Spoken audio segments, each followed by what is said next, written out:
행복한 정시 기도 시간입니다. 하늘에서 오는 지혜가 뭘까? 우리가 세상 지식 갖고는 한계가 있다는 걸 알죠. 세상 능력 갖고는요, 우리가 실패하는 날이 옵니다.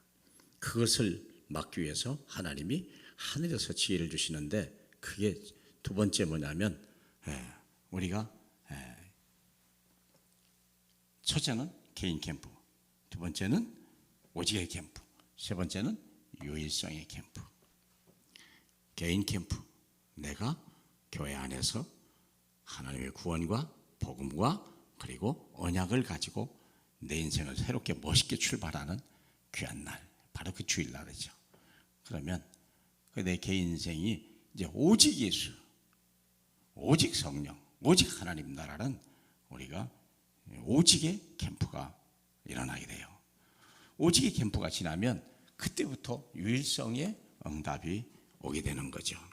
우리가 꼭 전도뿐만이 아니라 학업을 하거나 사업을 하거나 직업을 갖거나 직장에서 일하는 모든 사람들이 이 능력을 가져야 돼요. 요셉이라고 하는 사람은 노예로 팔려가서 일을 했어도요, 이 능력을 가지고 있었어요. 그러니까요, 보디발이 그를 가정총무로 삼았고 나중에는 왕이 총리를 삼았다니까요. 왜 그러냐? 유일성 캠프 때문에 그래요. 자, 유일성 캠프 여기 보세요. 자, 오순절 날인데요, 이미 사람들이 와 있어요. 너무 신기하죠? 2장 5절에 그때 경건한 유대인들이 천하각국으로부터 와서 예루살렘에 머물러 있더니 이 소리가 나며 큰 무리가 모여 각각 자기의 방언으로 제자들이 말하는 것을 듣고 소동하여 다 놀라 신기하게 여기 이르되, 보라, 이 말하는 사람들이 다 갈릴리 사람이 아니냐? 우리 각 사람이 난 곳 방언으로 듣는 것이 어찌미냐? 우리는 메대인, 그 다음에 엘라빈, 메소포타미아, 유다, 갑바도기아, 본도, 아시아 사람, 그리고 우리가 구레네 로마에서 온 나그네, 곧 우리가 유대교회 온 사람들과 또 아라비아 사람들이라 우리가 다 각 언어로 하나님의 큰 일을 말함을 듣는도다. 전도도 하기 전에 이미 와 있어요. 이미 와 있다는 거예요. 우리가 이런 사람을, 그래서 오로지 기도했어라. 사업하기 전에 기도하세요. 학교 가기 전에 기도하세요. 공부하기 전에 기도하세요. 예배하기 전에 기도하세요. 우리가 사람을 만나기 전에 기도하세요. 항상 기도 우선입니다. 이게 삶의 항상 체질이 돼야 돼요. 많은 사람들은 어떻게 내가 사람을 자기 잔머리 굴리는데, 잔머리 굴려봐야 안 됩니다. 오로지 기도에 힘쓰더라.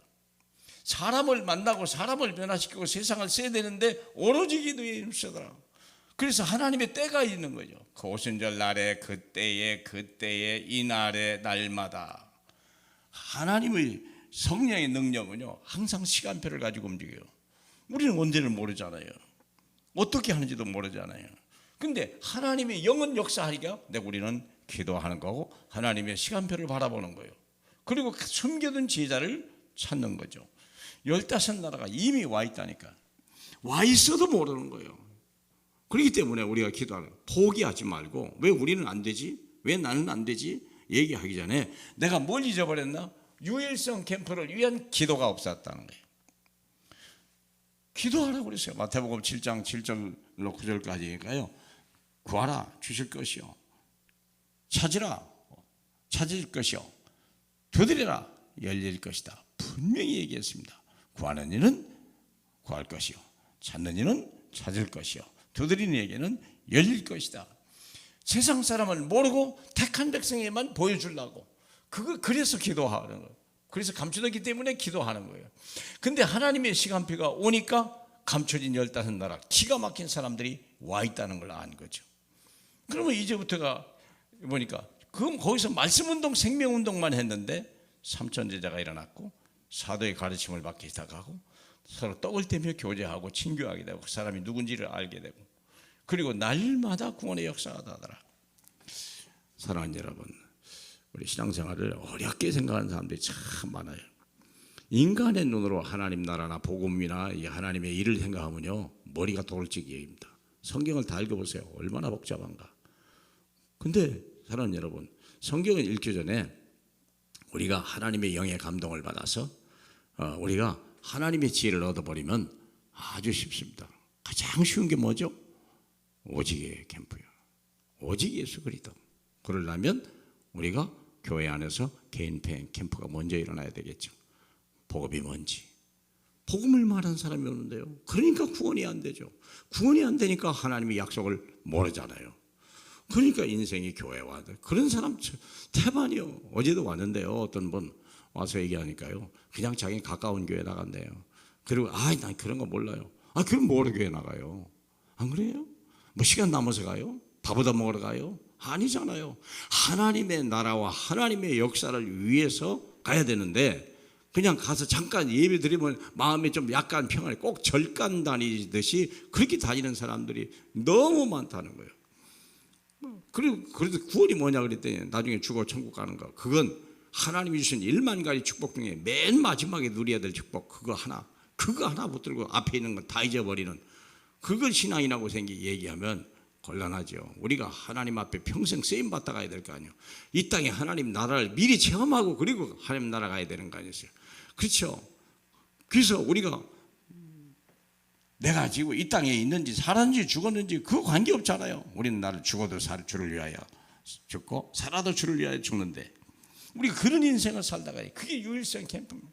기다리면 돼요. 계속 기다리고 하나님은 더 잘 아세요. 하나님은 여러분을 사랑하십니다. 여러분의 지혜를 능력을 원하지 않습니다. 여러분의 지식을 원하지 않습니다. 우리 주님은 하나님을 아는 믿음을 원하시고 하나님을 기다리는 기도하는 사람을 찾으십니다. 그러면 되어지는 거예요. 요셉은 기도한 것밖에 없는데 노예로 팔려가서 총리가 되고 다윗은 기도한 것밖에 없는데 목동이 왕이 됐습니다. 하나님 여러분, 우리가 부족하지만 날마다 우리가 하나님의 은혜 아래 있기를 축복합니다. 하나님 아버지 감사합니다. 오늘도 하나님의 지혜가 필요합니다. 먼저 기도하는 저희에게 하시고 하나님의 계획이 우리를 통해서 어떻게 역사하는지 초대교회에 아무것도 없었던 그 무식한 사람들 앞에서 하나님은 얼마나 바리새인들과 로마 사람과 헬라인들을 부끄럽게 하는 하나님의 역사를 본 것을 우리로 알게 하시고 오늘도 유일성 캠프 속에 우리가 기도하며 기다리는 저희 되게 하옵소서. 예수님 이름으로 기도합니다. 아멘.